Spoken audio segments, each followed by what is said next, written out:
as well too. But our next speaker is Ben Wilhelm, and Ben is a Kingdom Advisor with Lone Oak Financial in Selinsgrove, and he's going to come and share some points on how to prepare financially for end of life and death and dying. And I have a clicker too, Ben. So. Well, there's a whole bunch of people down there. Oh, well, yeah, they're trying to get. We love our fellowship. I'm telling you. They snooze, they lose. But well, fellowship is. It's good. Eating's part of it. Yes, there it is. To advance this, I think. Okay. Is that going to work? Luke is. Well, Luke's running all over the place. Right? Oh, Luke is getting him. Well, I'll get it started, but yeah. that advances and that goes back. All right. Do you have any questions to start? Just kidding. Oh, here, let me move my. I didn't bring any notes, really. Well, you got notes on that. So I see you got that. That's cool. All right, we'll give everybody a few seconds. I'll get this up on the screen here. Did you guys get your cookies? Yeah. Thank you. I think George did too. So.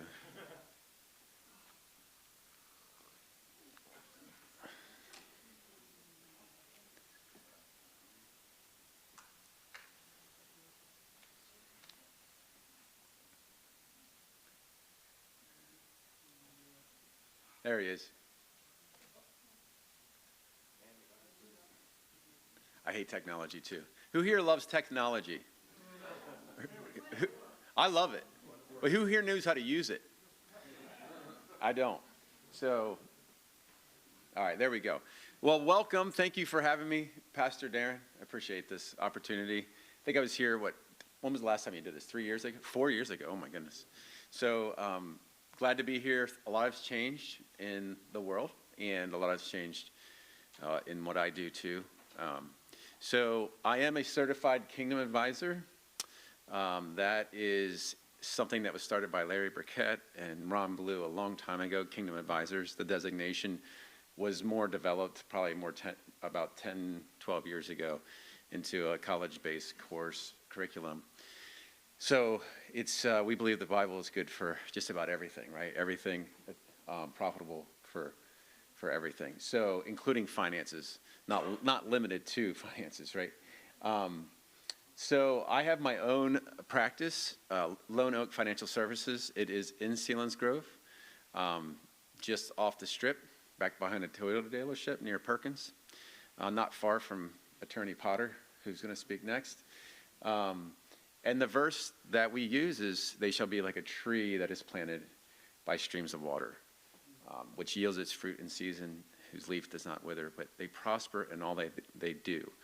Verse 2, which is not up there, is that they meditate on the law of the Lord day and night. So it's something that we believe will guide us. And again, there's so much happening in the financial industry within the faith-based community, including some of the stuff I will get to.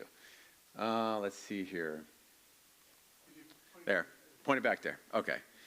I don't know if I'll keep doing that. Here's a simple planning checklist that we've put together, and I broke it into 3 different categories: financial, protection, and legacy. Obviously, financial income, investments, budget, taxes, and debt. The protection is health care, long-term care, power of attorneys, life insurance, burial, and then legacy is beneficiaries, wills or trusts, retirement, goals or plans, legacy letter, and then giving. And legacy letter, there's actually a guy who has a ministry called Legacy Letter, and he actually lost his dad in an accident, and his dad had left him a letter, and it just impacted his life. So he goes around encouraging us all to write letters to those we care about. Someday I'd like to have him here. He has a very powerful story, and it's something, I don't know why I'm going off about this, but just in case you wondered what it was. And so a few things I'll touch on just on this slide. Investments, that's our bread and butter. It's what we do. We manage wealth. We do it so that it's in alignment with what we believe is kingdom values. And I'll get on that a little bit more. Healthcare is another big one, as you know. we specialize in that as well. I have just a Medicare expert and health insurance expert in my office. We think that's a really important part of financial planning. It doesn't have to be super complicated, especially if you have somebody on your side navigating through it. We like to say we try to partner with all the carriers, Geisinger Gold, Capital Blue, all the med sups, Part D. There's an alphabet soup when it comes to Medicare. And we try to really help people because it can become, and then you get your mailbox is getting stuff full and you're getting phone calls and it's a lot, okay? So you really need an advocate in that area. We say we don't work for the companies, we work for our clients. We're there to serve them. We try to make sure we have every available option for them, but we have to sit down. Who's your doctor? What's your prescriptions? What's your needs, goals, things like that. And then what else? Giving's another thing I like to talk about. Okay, next. I just threw up there, the last church I was in, it was an estate planning, and this goes hand in hand, and I'll be followed up by an attorney who will really help bring this more to this conversation further. But it's basically an estate is everything you own minus everything you owe. Okay, so that's a simple understanding of what at the time of your death. I like to talk about these things. This is preparing for the inevitable. I like to talk about this. Actually, I was actually in church, and Pastor Josh at Emmanuel had preached on this. But this is a very powerful passage, and I'm not gonna preach to you this morning, although it tends to happen in my office if you ever come in. So what I will say is we talk about dying, but I also want to talk about living, okay? So we talk about getting everything in order. And the really main thing is let's focus on verse 11, beloved. And this is talking to you. You're loved. If God so loved us, we ought to also love one another. So the whole point is that God loves us. Okay, so God's given us, he gave his life so we can have life. We should be living our lives out. We should be a living legacy right now. And then notice verse 12. No one has ever seen God. If we love one another, God abides in us and his love is perfected in us. Let people see what God's like by the way you live your life. Do that now. Start doing that now. Preparing, somebody once said, I'm trying to think who passed away. It was one of the famous pastors. It seems like they're dropping like flies in the last couple years. But it's all right. God's raising up others. We got a couple sitting in here today. So, it says he left the land of the dying and entered the land of the living. So I was trying to think about that a little bit. But we should be living now as well, okay? It's like living, we are the representatives of what is to come, okay? So we get to bear the first fruits of what Christ has done. And he's the first of the resurrection, and he's given us to that. So let's live it out. You're not coming to the end. You're coming to the beginning. So let's live that, but let the love of God be what guides your life, but receive it first. I actually preached a sermon on generosity, and I said, generosity does not start with giving, it starts with receiving. And everything that God has poured out and lavished on us through Jesus Christ. We need to change our minds the way we think, okay? We're not hanging on here, okay? We had, somebody hang for us. So we don't have to hang on. We can live our lives and life to the fullest. That's what Jesus came to give us, okay? So, I'll end that sermonette. There's only 4 uses of money. Really easy to remember: live, give, owe, grow. So I like to attach a few Bible verses here. Live, whether you eat or drink, everything is to be done unto the glory of God. I love 1 Timothy 6:17 through 19. That's a great passage. It says, instruct those who are rich in this present time to not be conceited or put their hope in their riches, but in God, who gives them all things. And we miss this one sometimes as very conservative people. He gives us all things for what? Our enjoyment. Oh, okay. So we're allowed to enjoy things, right? In fact, not only are we allowed to, we should, because God has made us for what? He's actually made it. Our reason for living is joy. And joy comes from the Lord. And everything is either a means for enjoyment and worship and glorification, or we directly worship and glorify him through some of the things that hopefully you guys get to partake in on a regular basis. So giving is, man, this has really been developed in my life personally. Again, Kingdom Advisors, there's a lot on there. We have Halftime with I think it was Bill Buford. He's passed away.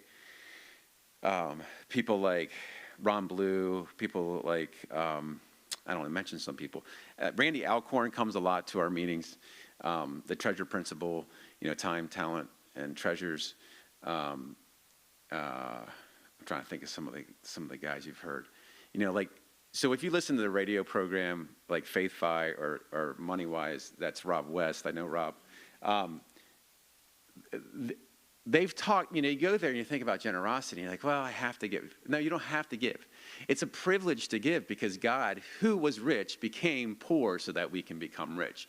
As we give because we're stepping into the identity of knowing him, and it becomes a privilege and a joy, and it's transformative. It actually becomes one of the most exciting things you can do with your money. But at the same time, it's not a duty, it's not a rule. It's not, me personally, I don't believe in the tithe. I think we owe it all to God. It's all his. And I think, people tend to give 10% and keep 90 for themselves. I think that's a bad way of thinking. I think giving a tithe is a good practice and discipline. But I would say open your hearts to giving generously. And actually, if you want to listen to my sermon on this, generous actually means to be of noble birth. And so we're born of a new birth. We are born again. So now I'll step on to the next one. Oh, I love that what Paul says, like, oh, no one anything but to love. And but we only owe two things in this financially. There's two things that we owe. Guess. Taxes, right? What's the other one? What? Debt. Okay. So, and then the last one is grow. We believe that to invest, you should know what you're investing. Investing is ownership, and align your values to leave a legacy. And that's one of the things that we specialize in. We have a whole team, faith-based people from all over the industry. This is something new for me. I'm coming up on my 2-year anniversary of being with this firm. They're 1 Ascent. They are my back office services. They're my family. We're weekly on calls together. We pray together. They're amazing. And so we actually use Charles Schwab, and I don't want to get into it too much, but these guys are from like Merrill Lynch, Wells Fargo, but they all believe in investing in a way that brings dignity to earth, that does not cause harm to humanity, and they're doing an extremely great job at doing that. And we're not compromising returns, and we're not compromising our values. So we eliminate companies whose products or practices cause harm. We evaluate. We still want to make good decisions when it comes to what we invest in, and then we try to elevate companies that make the world a better place. And so it's just been. The industry's coming a lot further. I think, especially when you're nearing the end, as you get older, you start to hold things a little bit more loosely. You start to realize, man, I used to fuss over this stuff, and now you're giving it away. Can anybody relate to that? I'm starting to get to that place too. I'm like, man, because you're raised, and it is a different season of, it's a different era. I think there's so much more out there. There's more money. There's more materialism, more accumulation, and you realize. You own all this stuff, and you start to realize it's not that you own it, it starts to own you. And so, you really start to realize, like, what do I have this for? Or I have some things that are really important to me, but maybe I should start thinking about giving some of this stuff away or giving some of it to my children before I pass away or something like that. And I would just hold it with open hands, and it just, nothing owns you except for the Lord Jesus Christ. He bought you with a price. And so now you live more freely. And that's what we're about. I mean, really our mission is to is to help people align their money with their values and to live their life to the fullest. That's what we're here for, okay? And money, and I want to say this too, this is an important note. Money is a terrible master, but it's a good servant. Money should be serving you in order for you to live the life that God has called you to. So it's not a master. Jesus already said, we know that in Matthew chapter 6, right? You can't serve two masters. So let's just set it aside. And I started thinking about this concept. You should be employing your money. You're the master over your money. It's your employee. So how are you directing it so that it does the most good and brings the most honor and glory to God? And then the other one was, I just wrote this down in the back there, is the world's idea is to use people and love things. And we're supposed to use things and love people, okay? It's a totally different concept than the world, but it is life-changing. And you know what? It's not about feeling guilty. It's like, man, I worry about money too much. Maybe I have a problem. Okay, maybe you do. Ask Jesus. He died for that problem. And he's maybe that's the beginning of him changing your heart and restructuring the way you think to change your mind. That's actually what repentance means. It's a metanoia, right? It's a change of mind, okay? And so he's changing our mind about a lot of things throughout our whole life. Martin Luther said all of life is repentance, which is a change of our minds. So we're still growing in grace, right? And he loves us. He died for us. So don't sit there. If you're feeling like God's calling you to some changes, then just talk to him about it. He's probably the one that's putting it on your heart anyway. Okay. This is, I think, my last slide. I don't know. I think it is.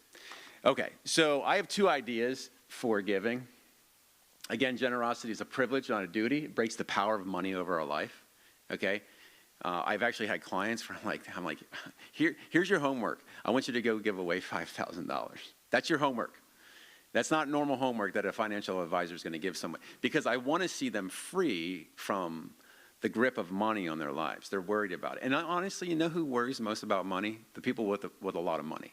Okay, so and if I'm talking too fast, bear with me here. And it is our joy. It truly is our joy. You know, if you start getting in a pattern of just giving, and I like the idea of giving in different ways. I like giving systematically, like regularly to your church, you know, on a weekly basis or monthly basis. I like the idea of saying, I have a reserve, and if I see somebody in need, I'm going to spontaneously give away. Because here's what I want you to do when you think about giving. I want you to think about you being in that place of need, and your Father in heaven saying, I'm going to reach down and meet that need. I want you to think about being orphaned. I want you to think about being poor, about being wretched, about being a sinner, and God saying, I'm going to go to him, and I'm going to make him my son. I'm going to clothe him in my clothes. I'm going to put my ring on him, and I'm going to feed him. So, and I'm going to rejoice in that, and I'm going to make him my son. I'm giving him a new name and a new identity, or daughter. So just little, I'm not talking go broke giving here. I'm talking about just a heart posture that's starting to turn towards knowing God more in a deep and authentic way. And it turns into like, oh, this is all about knowing him. This is not about how much she gave away. The widow was commended for her giving. She basically gave nothing away. She gave half a cent, I think was what 2 mites are worth. Okay, so two ideas. For those of you who are 70 and a half or older, it used to be the RMD age, required minimum distributions of your tax-deferred money, which is IRAs, 401ks, 403bs, etc. Now it's 73 for anybody who's in that era. But you are allowed to donate your RMD to a nonprofit, and then you don't have the tax consequence, and neither does the nonprofit, because they're not a tax entity. So a lot of times we have people like, hey, give my RMD to my church or give it to this charity or whatever, and they don't necessarily, or they do it in lieu of their regular giving, which does make it makes financial sense to do that. But it's a great way of giving from your increase, from what you've put away for, and not worrying about what the tax effects are on that. Another one that is not as popular that we're trying to make popular is what's called, so that second one was a qualified charitable distribution. That's what I'm talking about. The first one is a donor advised fund. That's a newer one. It's been around for a while, but it was usually used for high net worth people. Wealthy people would have what's called a donor advised fund or a DAF. These are really actually fun to have, but it's a fund where you fund it. You're basically giving your money. So like, let's just say, I've had a few people, they sell a farm. You sell a farm nowadays, you're probably gonna be a millionaire, right? So, and they feel like they want to give. The idea is, instead of giving all that to one place at one time or trying to figure out what to do with it in 1 year, you can fund your donor advised fund. We'd have to set it up for you. You fund it, and that becomes a tax deductible gift to that fund. Now that fund is now advised as far as by you where that money goes, and it can go. Typically, we'll put it in there, and it'll be invested, maybe at a moderate. Where I typically don't advise aggressive investing in a DAF. But what happens is that money is now given away, but it's still under your purview as far as what we call granting the money out. So I started I have one, and I put money in there, and it actually becomes really fun because we use Charity Vest as our partner, and they have all the nonprofits. You start typing it in, and I'm sure I didn't look, I should have looked. Amazing Grace Church, boom, right there, Northumberland has the address, and it shows it's a nonprofit and all their paperwork. Emmanuel, same thing. Actually, we had a problem with Emmanuel. They had to go fix it because they weren't showing up and all I had to do was, it was easily corrected.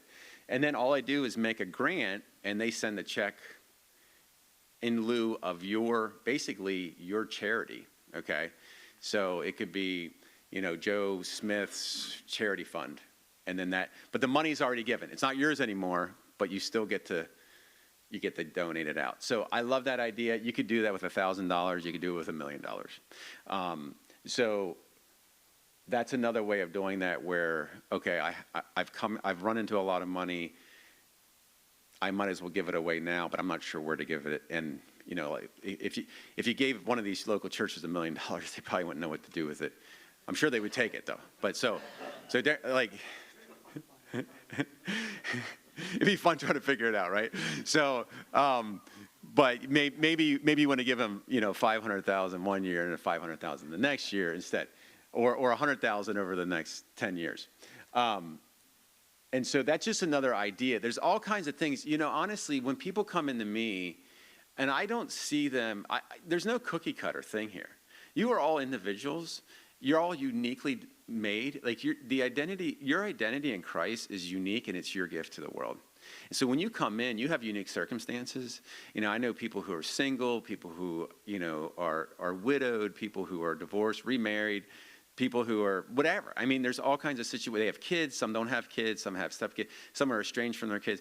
Some of them have different needs, they have different desires, they have different amounts of money, they have whatever. Some people are, scared. Some people are excited. Some people are, not sure what to think. And so when you come in, we really view people as a gift. You're a gift, and it is our joy to be able to serve and listen to what your needs are, okay?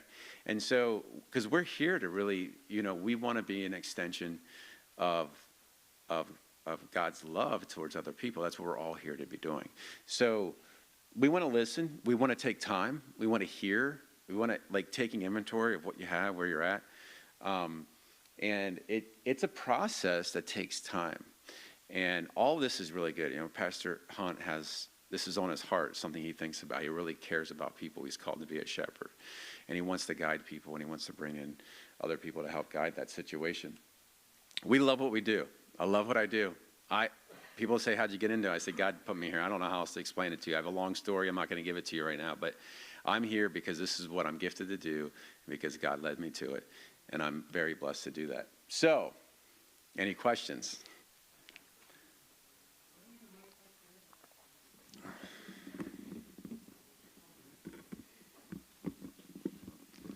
All right, I guess I'll leave that on there. I don't like standing in one place. I don't like sitting in one place either. So I'm a little bit hyperactive. There it is. Okay. Yeah, right enough. What is the question? Uh-oh. This guy can't ask questions. No, just kidding.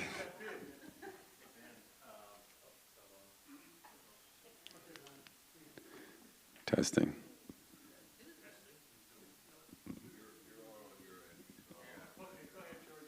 Yes, you said when we turn 73, we have to take out of our investments. Correct.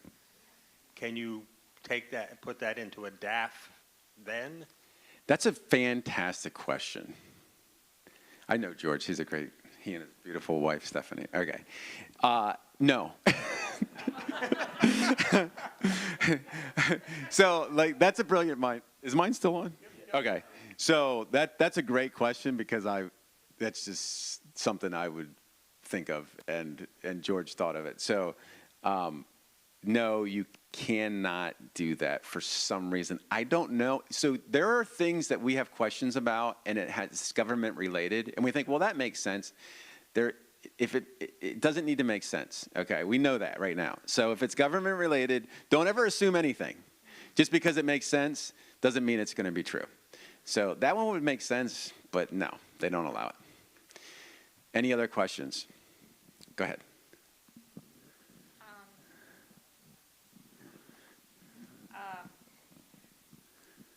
At 73, if you take money out of your account, can you put it in savings? Yes, you can do whatever you don't want have with to it. use it. You don't have Yeah. to use So- it to pay for things, but you can put it in your savings. Yeah, if it is tax qualified as far as tax deferment goes, because a Roth technically is tax qualified too. Roth money is tax free. Okay, if it's been in there 5 years or longer, all the money's tax free. It goes in after tax, it grows tax free. But traditional IRAs, 401ks, 403bs, 457bs, and a whole bunch, there's a few other things. At 73, the government says, we've been letting you defer your taxes on this. There's never taxes paid on it. It's time to start taking something out. It's time to start paying the piper. It used to be 70 and a half, and they've pushed it back to 73, which I'm grateful for. And don't ask me where they get numbers from. They just, whatever, they make stuff up. So I think they're back there just like spinning the bottle or something. So when you take that money, it'll be whatever your tax bracket is. So if you're in a 12% tax bracket, if you're in a 22% bracket, that's what it's going to be taxed at. So we'll often do tax withholding. But you can take that. Some people reinvest it into a joint account or an individual taxable account. Because we don't need this money. Let's just reinvest it into a different type of account. But you can take it, you can go on vacation with it, you can give it away, you can whatever you want to do with it. And really now, there's a little bit more tax favorability for people 65 and over with the last great big beautiful bill thing. So he's given an extra standard deduction to everyone 65 and older, the President Trump with his tax bill. So a lot of people are being able to take RMDs and really still not pay any taxes if they keep their tax threshold really low. But that's something we talk about. So you're all in a different place. But great question. How about the gentleman behind her? Okay. Hey, good morning. Good morning. Thanks for being here. Appreciate it. Yeah, you're welcome. And thanks, Amazing Grace, for your support for my wife and I. We greatly appreciate that while we're on the subject of giving.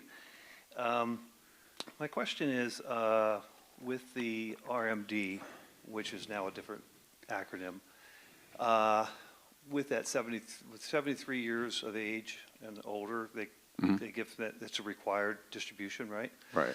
Can people, is there a loophole where you don't have to pay tax if you give from the RMD to a nonprofit? Correct. Yes. That's So that's a loophole. qualified charitable distribution. Right. Right. So therefore,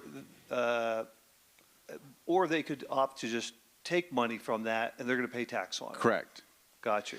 And if you don't, it's a 25% penalty. It used to be 50. It's now 25% penalty if you don't take your RMDs. Okay. Yeah. So it's required to take, and Yep. you have to make a decision how you're going to do that. So we have supporters, and supporters, we could maybe have a seminar on that where we could explain to people, hey, if you're 73 years and older, Yep. there's a loophole here for you that you're giving anyway. So Correct. they could make that contribution Yeah, to our mission. absolutely. In that regard. Okay. Yeah. Yeah, And- yeah, go ahead. No, that's fine. Anything else, sir? Good. Then the DAF, the DAF, that's the, isn't that the advisory? Yeah, it's a donor advice? advised fund, and it just means that the donor gets to advise where the money is granted to. Is there a minimum to open that? What No. would you suggest to open it, though? Or is there a minimum? I don't know if there's a minimum, to be honest with you. It used to be the average amount in a donor advised fund was $188,000. Okay. That's changing now because we want to, some of you are laughing. You'd be surprised how some people have lots of money. So they're looking for different ways of putting money aside. Now I would say, I can say this because I'm not giving any names. I just had a client. They had appreciated assets, so stocks that went way up, quadrupled. Well, if you sell it, you got to pay capital gains on it. So we donated the stock to the DAF, so he gets the tax write-off, and it was like $20,000. It's still a lot of money, but I think any behavior always starts with the initial. You want to start exercising, don't run a marathon. Start walking down the street. So I think if you say, I want to put $500 in a fund, that's fine. I mean, I think, if you look at, we as Americans, we live, and I'm going to start talking too much. We live in our left brains, which is our logic, reasoning, practicality, and everything needs to make sense and make us a lot of money. But the reality is we need to live in our intuitive and our spiritual and our creative minds, which is our right brain. And I think Jesus always speaking to our hearts. He wants us, it's not about the amounts, okay? It's not about how much. This is America. It's got to be bigger and better and more, whatever, everything. So that's why Jesus commends the widow. That's why he commends little. And he can turn it into something greater. The boy who gave the fish and the loaves. I don't want to start preaching, but this is what I like to do. So, yes, I would say I didn't really look up to see what the minimum was, but it may not make sense if you're only going to put $100 in there and never do anything else. Just give your $100 away, right? So, that's a good question. But if anybody wants to talk to me, I have business cards here. If you want to call or talk or set up a meeting, or just talk to me, I'm going to have to I don't think I'm going to be able to stay for lunch, but it's okay. I'm free. I live, Selinsgrove. I live in Northumberland, and I'm a talker. So make sure you have at least a couple minutes. Any other questions? Did you have a question back there?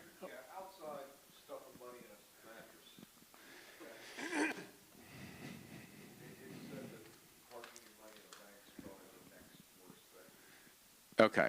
So, what's safe? Okay, so the question was, outside of putting your money in a mattress, that this gentleman heard putting it into a bank is the next worst thing? Is that what you said? Do you know what the reasoning is for them saying it's the next? Percentage of return. Okay, so the reality is we start getting into some higher level finance stuff. Inflation has been said to be like the worst tax propagated on mankind, right? So it is actually eroding the value of your dollar. And the one way of actually not just keeping up with it, but exceeding it is in investing in companies that are actually creating and producing good things, right? That's why we invest in good goods and good services, not bad ones. And so over the long run, that's probably been the easiest way to grow wealth without us having to work. So passively growing wealth. But people are afraid because they don't know what it is, so they're afraid of it. Banks, I would say, typically are a good place for you to transact business as far as paying your bills, having enough short-term resource there in case of emergency.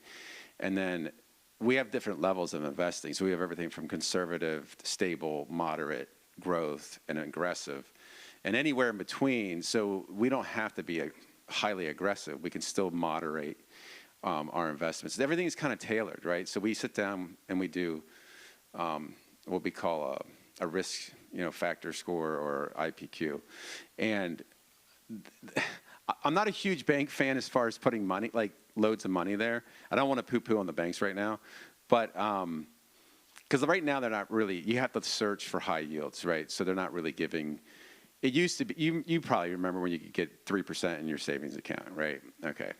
So for some reason they don't offer that anymore. It's because they're taking and they're leveraging your money and, So there are we actually have a high yield savings account available too. It's newer. And right now it's like 3%. And you can just move money in and out from your bank. It's okay. For the longer term, anything I say over 2 years, like probably put that to work in a way that is appropriate to you. But the mattress is also risky, by the way, just so you know. People think if they keep it at home, like it's going to be safe. They lose it, it gets stolen, the fire, anything like that. I would just be careful how much, again, you're letting money control your emotions and your, like, why are you hoarding money in your home? And so don't worry about the government. Put your trust in the Lord. He's got you. He does. He knows what's happening in this world. He knows what's happening in this government. We have to start believing what we say we believe, okay? And he has come to give us life, and he's for us. He's not against us. If he didn't spare his own son, how will he not give us all things in him? Thank you. Amen. Thank you so much, Ben. I want to, there you go. Yeah. Again, any other questions you have financially, by all means, reach out to Ben, reach out to someone else. Great wisdom, great wisdom. One other thing, too, that people are talking about, the qualified charitable donation and donor advice fund. One other thing that you can do is put in your will that so much of my money is going to the nonprofit, your church, your ministry. You can do that. And that's a perfect segue to our next speaker. Ken Potter, we're so glad for Ken to be patient waiting. Ken is an elder law attorney with RHP. He's in the courtyard offices in Selinsgrove, and he's going to come and share the legal perspective, legal preparation for the inevitable. And Ken, if you would come up and share. And yeah. Well, yes, there was a reason for that, because they all want to hear you, so I make them wait. There's water.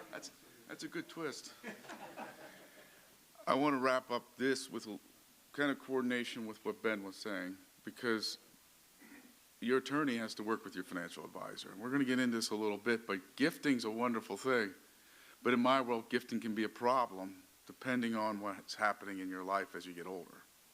We'll talk a little bit about that when this second part of my discussion here. A lot of people think estate planning is about planning for death, but it's both. It's planning while you're alive. You're in the middle of selling your house. Your husband is ill. He's a Geisinger. He's incapacitated. How do you finish selling your house?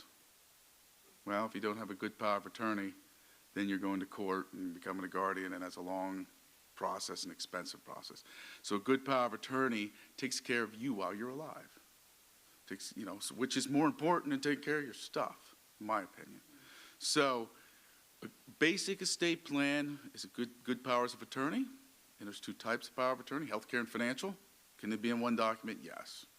They can be separate documents depending on who your agents are. A will, standard will, everybody talks about a will, and a will goes from basic, the sweetheart will, if I die, you get it all, honey. If you die, I get it all, and if we're both gone, it goes to our kids. That's a pretty standard will, pretty simple will, to a complex will. I don't like my daughter-in-law. I don't like my son-in-law. I don't trust their marriage. I want to come out into a trust, and so forth and so forth. So what's the most important part of estate planning is thinking about what's your concerns. What keeps you up at night? Because my job is when you leave, when you've done your planning, when you started your planning, when you finished your planning, is to go, I feel better. I'm glad that's done. I'm glad it's behind me. With that being said, you're also not supposed to forget about it. You know, I have people come in that have guardianship provisions and their children are 40. So you shouldn't, I'll send letters and say, hey, listen, think about your planning. Doesn't mean you need to change it, just you need to think about it. Has something changed? Do I have a special needs grandchild? Do I want to leave to a charity now? Has something changed in my life that I need to make a change to my plan? Or my agent's my father, and my father's now passed. You know, all those things you have to think through. So a good elder law attorney can build the plan around you. You know, people always say, what's the fee? I don't know. What do you need? What's your concerns? You know, this is not as Ben says, good planning isn't a one size fits all. You come in and tell me, I know one guy has 7 farms, another guy has half a double in Danville or wherever. Both important. Both need a plan. But different levels of planning, different costs of planning. Good news on farming, there is an inheritance exception for farms. So we can save inheritance tax on farms. I just throw that out there because it's very important in my firm to protect farms. So, like I said, one of the most important things to think about when you come into me or any elder law attorney is, what are your concerns? Write them down, because I always forget. You know, what my concerns are, and then you might even walk away with more concerns after you speak to the attorney. So, so the other thing proper planning does is my number one concern when people come in to see me is protecting the spouse at home. Many times, who's the healthier spouse? Do we need to put things into place to protect them at home? The other thing is, the grandma wants to leave money to her grandson. How old is he? You know, I had a grandmother leave a large amount of money to her grandson, and he got very popular with his friends. And, you know, so we were very quick to jump in there and get it into a minor's trust and things like that so that he wouldn't be taken advantage of. Or what if he's special needs?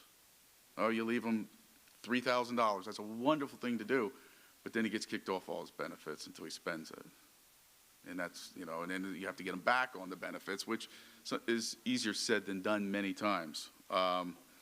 So the main documents, basic documents, the starter are powers of attorney, healthcare and financial. What is a healthcare? If you can't speak for yourself, let's be honest, if you can speak for yourself, the doctor doesn't listen to your document. But if you can't speak for yourself, somebody saying yes or no to medical procedures, mental health issues, and all those kind of things. Financial, okay, well, I'm the wife. Why do I need a financial power of attorney? Or I'm the husband. Why do I care? We have joint accounts. All of a sudden, that RMD's half of what it's supposed to be. You call that IRA, you call that company, you call Fidelity, let me tell you, they're not going to talk to you without a power of attorney. They don't care if you're the wife or the husband, that does not matter. So that's the importance of a power of attorney. Or like I said, to finish the sale of a house, you cannot sign legal documents without becoming an agent or a guardian. The power of attorney is more powerful, it's private, and it's cheaper. Okay? Guardianship, you have to submit a report to the court every year on the estate of the person and their finances. You have to submit every year or you're going to be hauled into a hearing. And if it looks like you spent something you shouldn't, you're still going to be hauled in on a hearing. So guardianships are expensive. And like I said, you know, less private. So like I said, examples of concerns people come to me with, long-term care costs. I'm going to talk about that in a minute. Probate, non-probate, what's the difference? Does one mean court? How do I save inheritance tax? I'm so worried about inheritance tax. Those are some of the things we talk about. But when you worry about inheritance tax, you can't forget about other tax.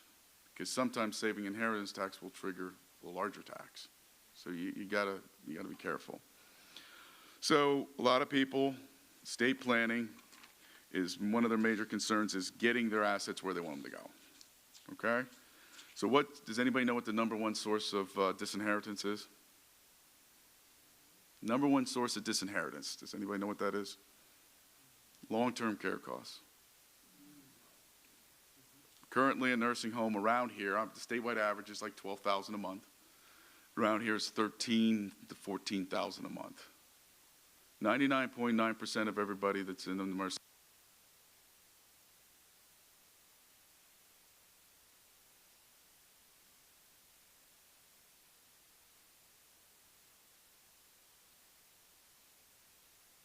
who's the main concern when it comes to paying long-term care costs? It's the spouse at home. When you look at the qualifications to qualify for Medicaid and you look at what you have to spend down to qualify for Medicaid, to have Medicaid pick up the nursing home bill,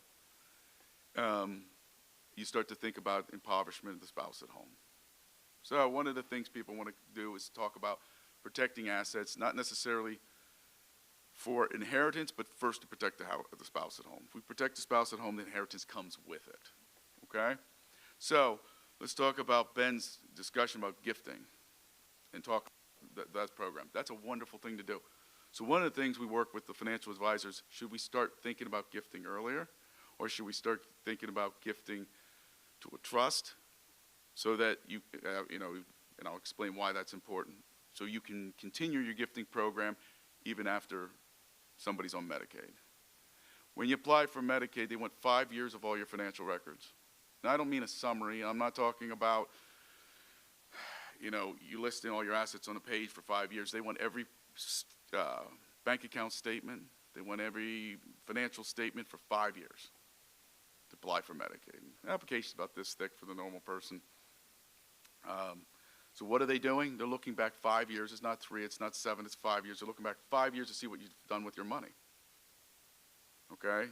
Now, if you've given your money to a charity, they can and they have held that against you as gifting because you're assumed guilty of gifting to qualify for Medicaid. So what they do is they look back those 5 years, they add up all those gifts, divide by the penalty divisor, which is the average nursing home monthly bill of around $12,000, and they say when you're otherwise qualified for Medicaid, those gifts would have paid for, let's say, 13 months of nursing home. Medicaid will not pay for your nursing home bill until that period's over. So you got to think about that gifting. I don't want to sit up here and say I'm against gifting because I'm not, okay? We just have to plan it both with the financial people and the proper way of doing it so that you can do your gifting. One way to do gifting is to do it consistently. If I can show Medicaid that you weren't doing it to qualify for Medicaid, that it's something you've always done, tithing, gifting to the church. What they're looking for is the gentleman that never gave a nickel, and all of a sudden dad's ill, and all of a sudden there's $50,000 going to the church. They look at that as a gift.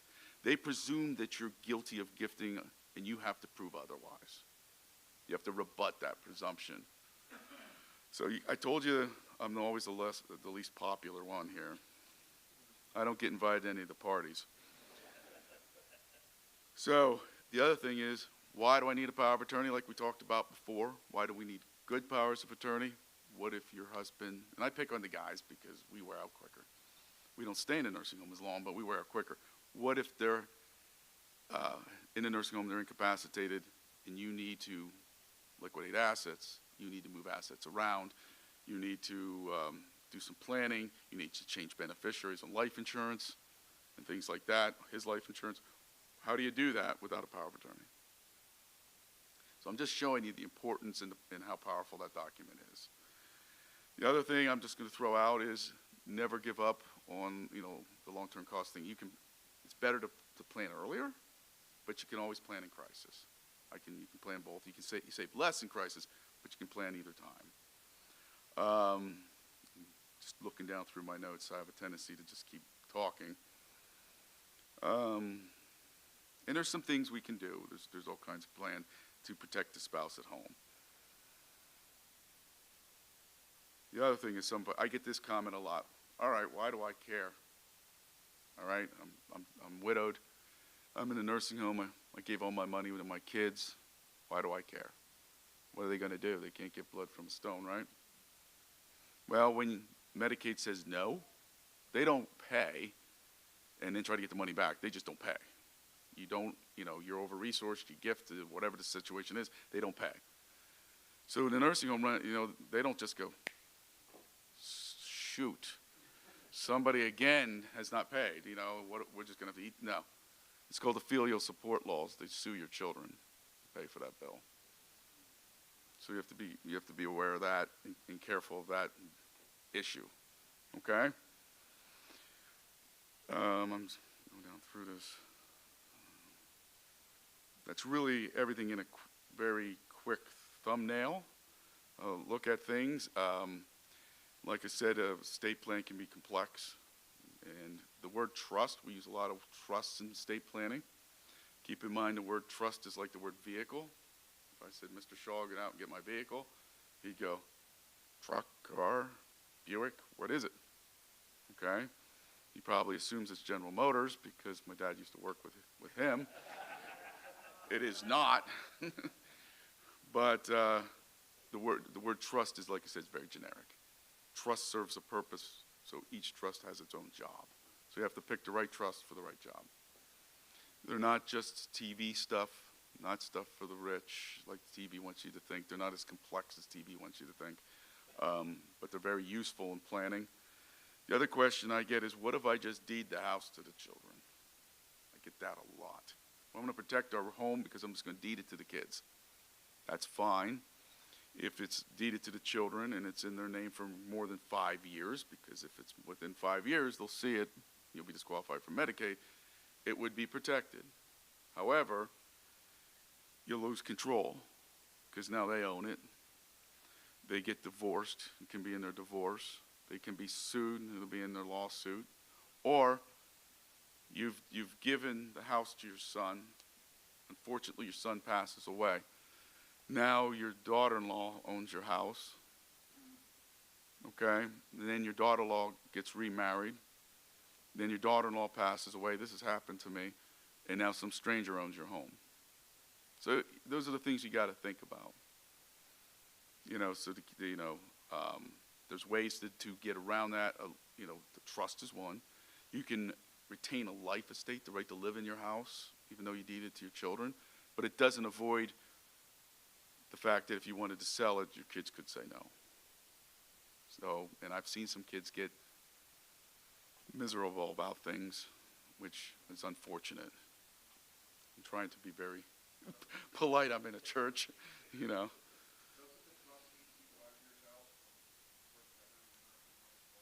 Does the trust, when you fund a trust, funding a trust is considered a gift. So putting it in a trust has to be in there more than 5 years to be protected from long-term care. Unless we're doing it under crisis. Under crisis, we can use a trust and protect assets and get around the 5-year period, but we can only usually protect around half the assets at risk. But, and your documents, your estate planning documents, we talked about thinking about them, they need to change as you change. An 18-year-old needs a good power of attorney as much as a 118-year-old. Okay, your daughter's now at University of Penn State. Well, mine's at Pittsburgh. Let's talk about my son. He's at Penn State. At Penn State, and he says, Mom, go get my money out of my bank account. Well, that's over. They're over 18, unless your name's on the bank account. So I always encourage younger people to get good documents also, especially if they have children. But yes, you're correct. It's a gift. But if you put the house in the trust, and your son's the trustee, and you want to sell the house, or you want to get the house back out of the trust because you don't like the trust, or whatever the case may be, and your son says no, if the trust is drafted properly, you can fire your son and put another trustee in there. Okay? So it's giving you more control without giving you so much control there's no Medicaid protection. Absolutely. Yep. And that's a good point is like he used the word irrevocable. If the trust is not irrevocable, it has no Medicaid protection. Period. Living trust, wonderful trust for what it does, but it's a revocable trust. It's the trust everybody wants. You're the trustee. You can take the money in. You can get it out. You can do all those wonderful things you can do now. It's a will substitute. But when Medicaid says, oh, you can get in and get it out, then get in and get it out and spend it. So that's, like I said, the word trust is generic, that trust doesn't fit the Medicaid purpose. And I'm not here to convince anybody to go on Medicaid. If it's your money, you spend it any way you want. That's just the number one source of disinheritance. It's usually a main concern for my clients, and it's just a concern above and beyond the standard simple will and powers of attorney. Things keep people up at night. The wife's going, all his income's now going to the nursing home. We've lost a large part of our assets. It's she's worried about surviving. Am I going to be able to pay the taxes? Am I going to be able to stay at home? So, earlier planning, working with your financial advisor, knowing your concerns, those are the things that go into a good estate plan.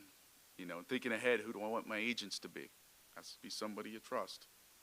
It's usually each other first if you're married, but then who's your backup? Who do you want your executor to be? Power of attorney handles your affairs while you're alive. When you die, your power of attorney dies with you. Then the will steps up. So who you appoint in the will as your executor or executrix, a female, or personal representative in general, is the person that facilitates your will. Make sure what you say goes. I want to give so much to the church, they make sure that happens. Okay? Any questions?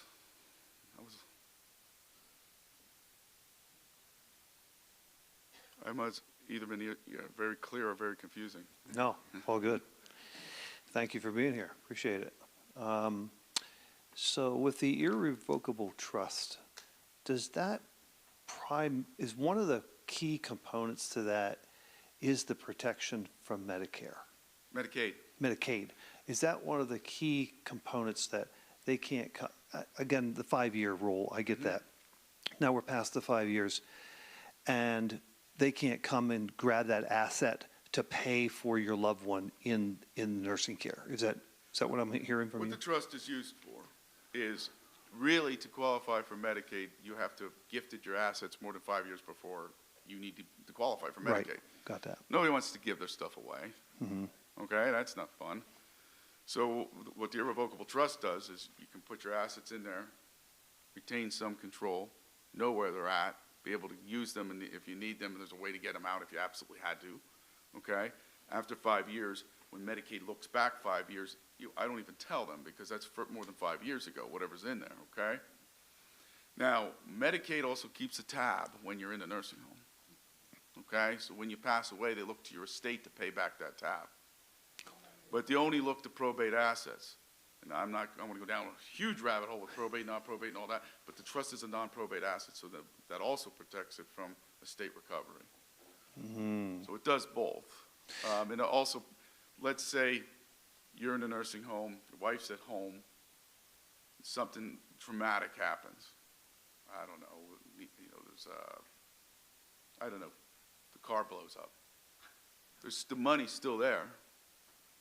There's still a way to get it out if she needs it, so it's still a way to protect the spouse at home. She doesn't need it, or there's money left over, then it goes to your heirs. So then it's a source of inheritance. And I just want to mention this, and I want to see if it was, the information I received was accurate. So my father-in-law had Alzheimer's, and he went into nursing care. And my mother-in-law, had to, like the giving, she couldn't give money away like she was giving it away. She was restrained for giving money, like to charitable organizations, to her church, whatever the case is, because they were siphoning all of that funding from his retirement, her part of hers. She still had to pay some in. But here was what we were told. If my father-in-law in the nursing home would have, if he would outlive Barbara, which is my mother-in-law, and she's at home, if she would have died first, the house is not in a trust. They would have come and taken the house, the assets of the house, sold the house, and all of that would have gone to pay for him. Was that a correct understanding? It's a mishmash. Some's correct, some's not. Okay. First of all, Medicaid pays, okay? When you qualify for Medicaid, that means you've already spent down to a certain level. So evidently, they were paying privately.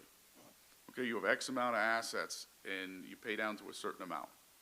When you're at a certain amount, you financially qualify for Medicaid after they approved your application, okay?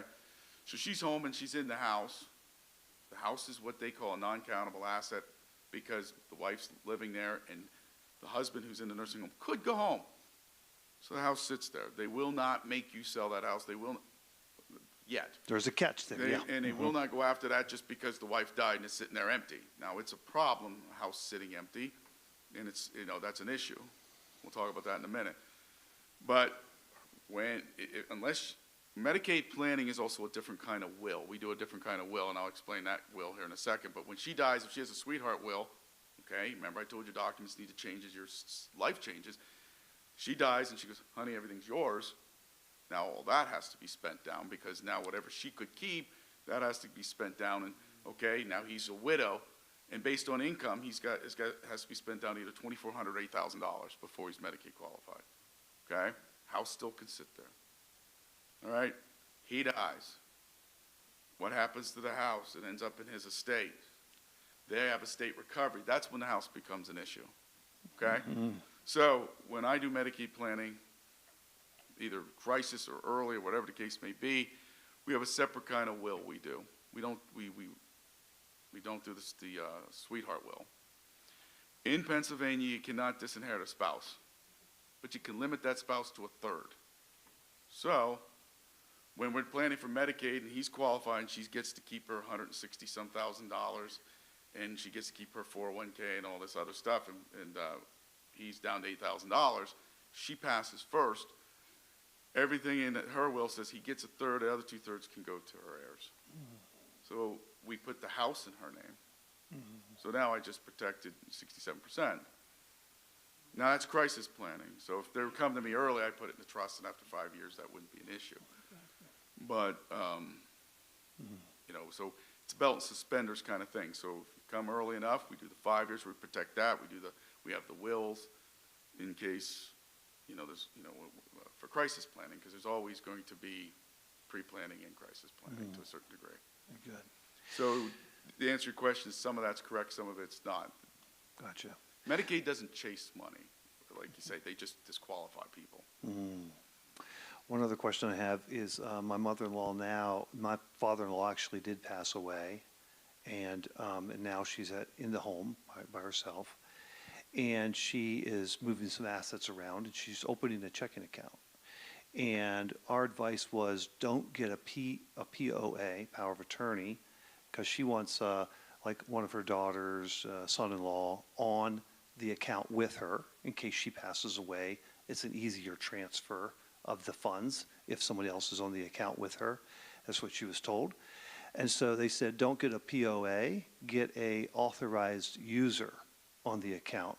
And they said because the POA, if my mother-in-law passes away, the POA dies with her. Correct. But if she passes away and I'm an authorized user, I can still go close the account, move money around, pay people what I need to do. I'm basically an authorized user of that account. Is that a correct understanding? Well, I mean, yes. Okay. And there's pros and cons to everything. So if it's an authorized user, or if Department of Revenue wants to say that means they're a part owner. Yep.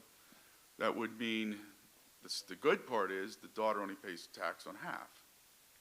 Okay? The bad part is if she's got 3 brothers, they've just been disinherited for the amount that's in the checking account because it went to the daughter. The other side note is if the daughter dies of cancer or something before mom has to pay inheritance tax on half her money. So you got to keep that in mind. But people worry about probate. Probate has this evil connotation, and probate doesn't trigger taxes. You can have a whole estate of non-probate assets and still have taxes, inheritance tax. So probate doesn't mean there's going to be court. I have 60 to 80 estates at any given time.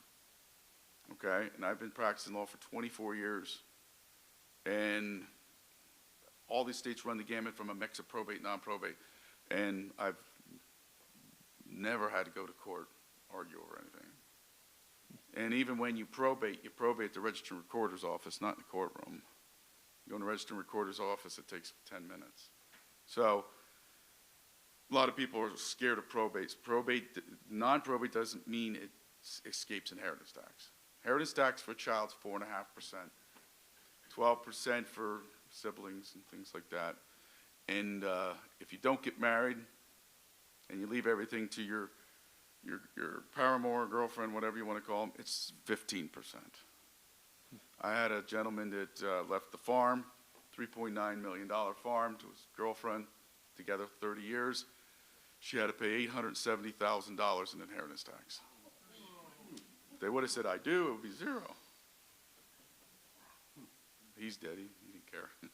Beautiful farm.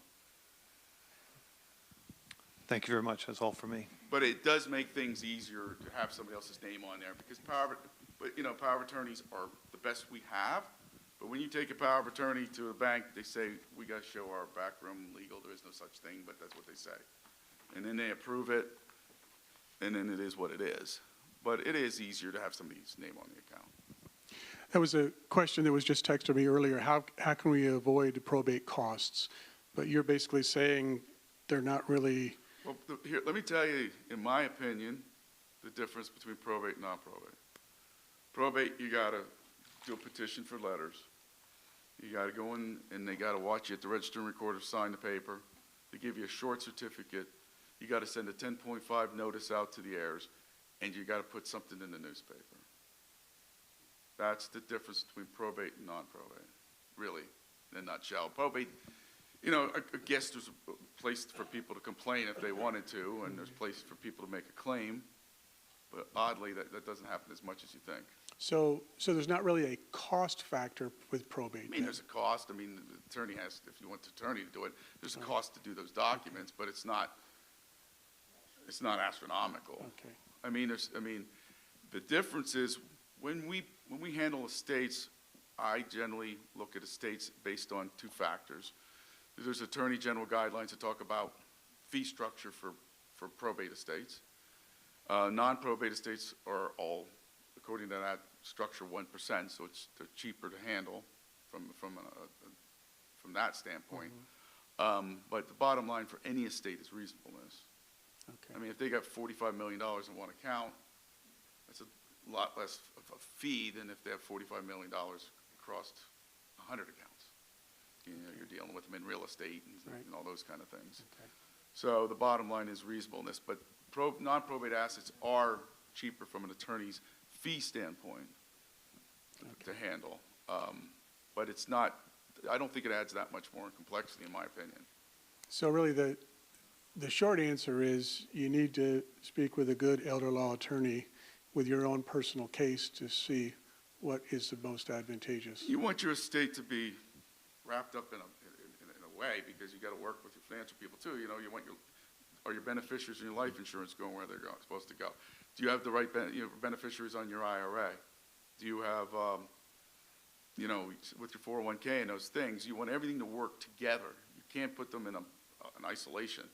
It has to be a whole big picture. So you have a will. So in a estate, you have anything with the beneficiary is non-probate because the beneficiary tells it where it goes. It doesn't need the court to intervene. Probate is giving somebody the power over assets they otherwise don't have power over. You die, your $25,000 bank account is frozen. Okay? You die with a piece of real estate. Who's going to sign the deed? Who has the power to sign that deed? It's in the trust. The trustee does. That's non-probate. But otherwise, what the probate court does, which is just a register and recorder, is they appoint somebody from your will, the executor, on a short certificate. You can think about that. This is very unartful speaking, but from a legal standpoint. But you can think of the short certificate and the executor as the after-death power of attorney. Now they're in charge. And they can get things where your will says they're to go. However, they're the ones in charge. They're the ones with the power. You go to the bank, even when they're wrong, they're going to scream for a short certificate. That's what they're taught. And that's the document you get from probate. Okay.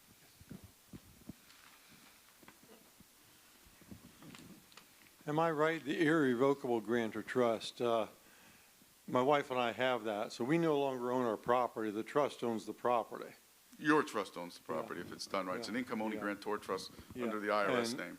And then if I die and the place is too big for her, she can sell it, but the money goes into the trust. And then Correct. she can buy another property out of that trust, but That's the all. balance of the money stays in the trust. That's correct. The biggest mistake handling a trust happens when people sell the house.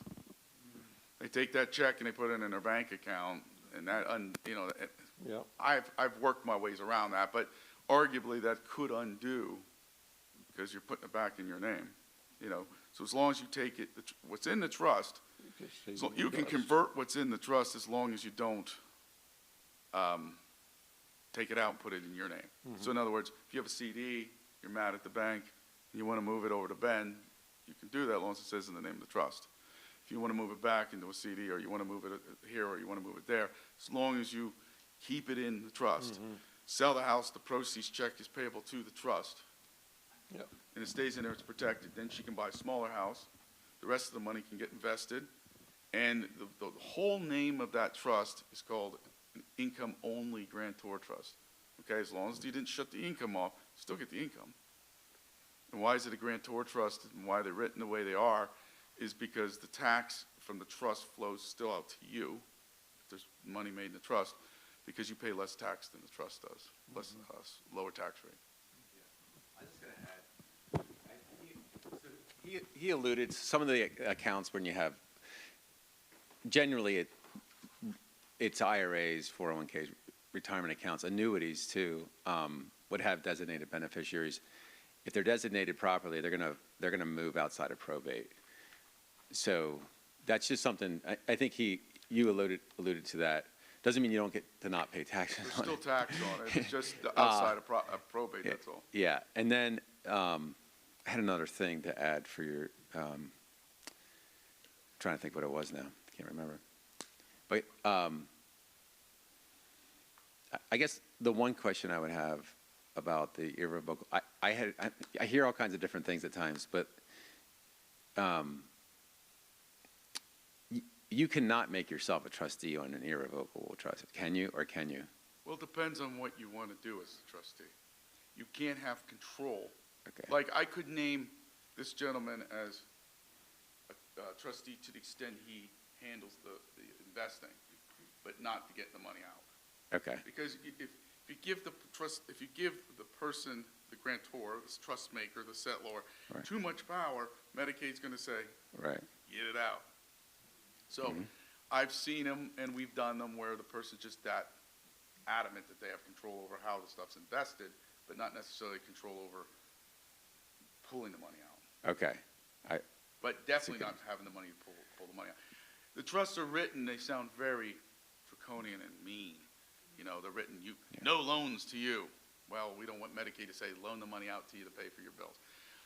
You can have income but no principal, those kind of things, but all that's written so that when Medicaid reads it, or the Department of Human Services, they don't try to open it up. I remember the other thing. The other thing is a lot of people will come in and they have these trusts set up, but they haven't moved anything into it. And they think just because they have a trust now, that all of a sudden magically everything's in it.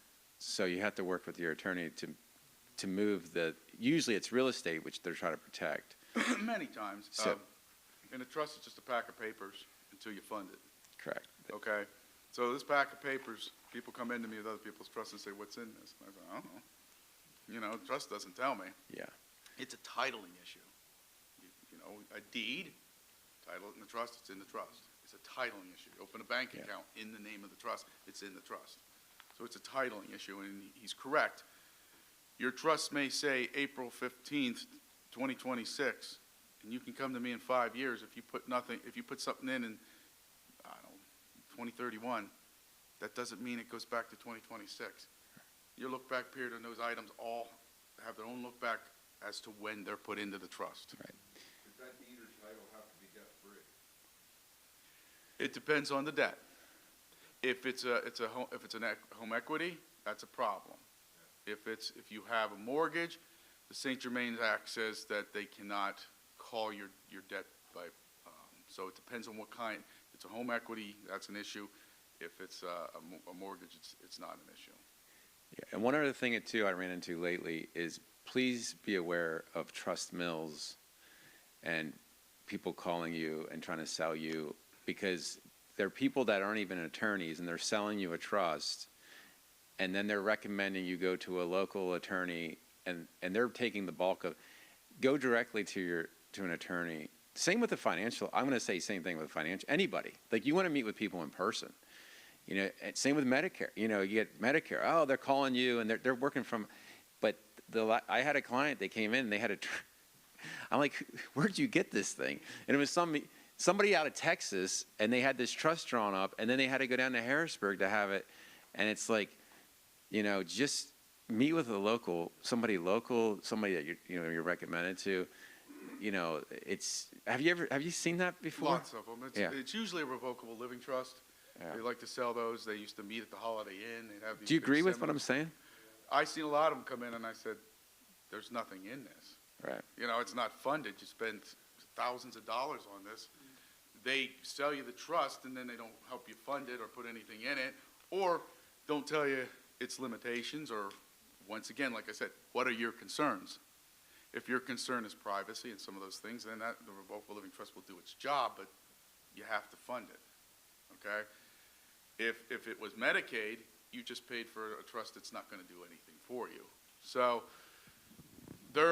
you know, just like Ben, I become very fond of my clients and protective of my clients, and things that keep me up at night are, when are you coming in, are you putting any more in this? Are you going to do anything more with this? You know, some people say, no, we just want to put the house in and we'll put more later, or we'll deal with it. That's your business. But, you know, if you're coming in and we do a trust, I'm going to nag you a little bit till you do something with it.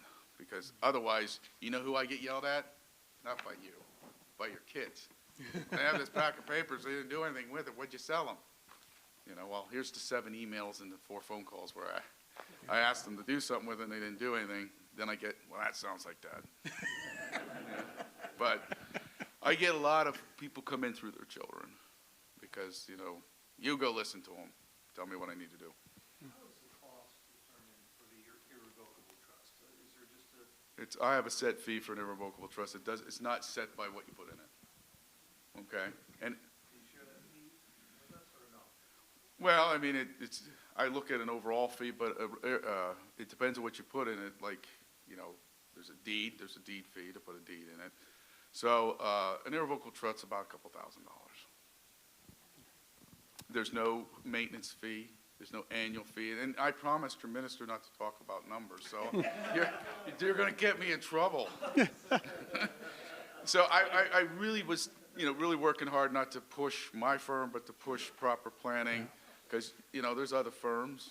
I can give you their names. It's just out of being, you know, a decent person. But you need to go to somebody who does this. Do not go to the lawyer that does, I'll do your disability, I'll do your family law, I'll do your workers' comp, I'll do your, you know, this, because you can get bad advice, and then it has to be fixed. And sometimes you don't know it's bad advice. Your children do because you're already gone. Yeah, don't call So- Morgan and Morgan. So, So- I don't know if they do Medicaid, but they do other Yeah. litigation stuff. So you need to find someone you trust to do your trust. But you have to know what keeps you up at night.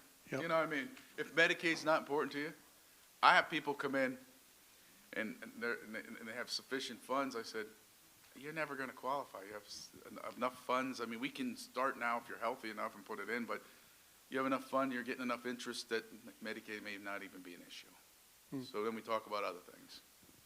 You know, making sure the farm gets to the son that's farming the farm, making sure something equal goes to the daughter, and those kind of things. So, like I said, what keeps you up at night is the bottom line. Yep. Well, thank you. One question?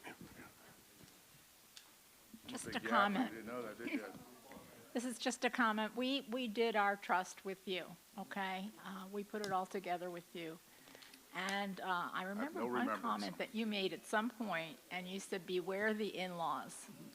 And we didn't think there'd be any issue with our one in-law, just put it that way. And there's been a big issue. In-laws become outlaws. If I'm probating an estate, many times I'll say, if I start to feel that there's an issue, if I'm handling an estate, I'll say family members only. Because I don't need the husband over here I keep picking on the husband because my dad said don't pick on the girls. Or the daughter-in-law, whatever, they're over here yapping, and that just makes things more difficult. And when you make things more difficult, there's only one person that wins. It's the lawyer. Yeah, that's right. So, That's right. I try to keep everything, my undergrad's in engineering, so I have a tendency to keep things very straight and to the point. When I first got out of law school, wrote my very first legal letter, the partner there looked at it and said, you need more than bullet points. I guess lawyers, are more wordy than that, so I guess I've graduated. Any other questions? A living will is another document that should be thought about. Everybody probably, if you have a living will, a lot of people have what's called to check the box. I don't want this, I don't want this. Living will has nothing to do with your stuff. It has to do with your will under certain conditions. It's not a DNR. So, a lot of people say, under certain conditions, I don't want water, I don't want this, I don't want this. Ours is not a check the box. Mine says, if I'm in a permanent state of unconsciousness, permanent vegetative state, I'm in stage terminal condition, and 2 doctors say that, I only want something to happen to me if it takes away pain and gives me dignity. So, the living will, that's probably, out of all these documents, the most personal document. Yeah. All right? Well, it's a very big topic, but that's it in a nutshell. Thank you. Thank you so much, Ken. Appreciate it. Yeah, great seminar, and a lot of good questions. We appreciate that. I want to just give a little opportunity before we go to lunch, as an open forum here.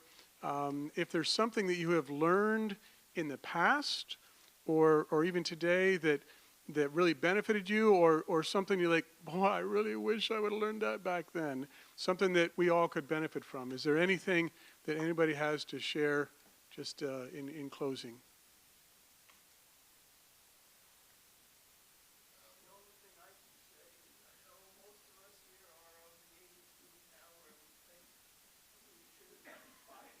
Yep. Yes. Yes.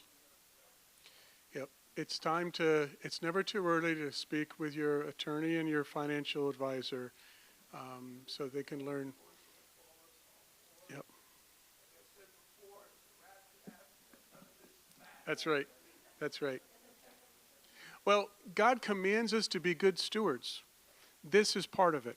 This is part of it. So thank you all who came. Thank you for all the folks that spoke. Again, there's some material in the back there, and you're encouraged to follow up as needed. But thank you all so much. Let me close in prayer, and then we've got lunch waiting downstairs. So, Father, you are so good to us. You are the author of life, and you are the taker of life as well. And we trust you with all these things. Help us, please, to be good stewards of everything you've given to us. Help us to not fear all the stuff we hear in the news today, but to fear you and to seek you and to be obedient to you. Give us wisdom and discernment as we trudge through these deep waters. Remind us, Lord, that we all, if you should tarry, we all will walk through the valley of the shadow of death. So help us to be prepared for that the best we can, and we'll trust you in the journey. And we thank you for what you're going to do in Jesus' name. Amen. Amen. Thank you again.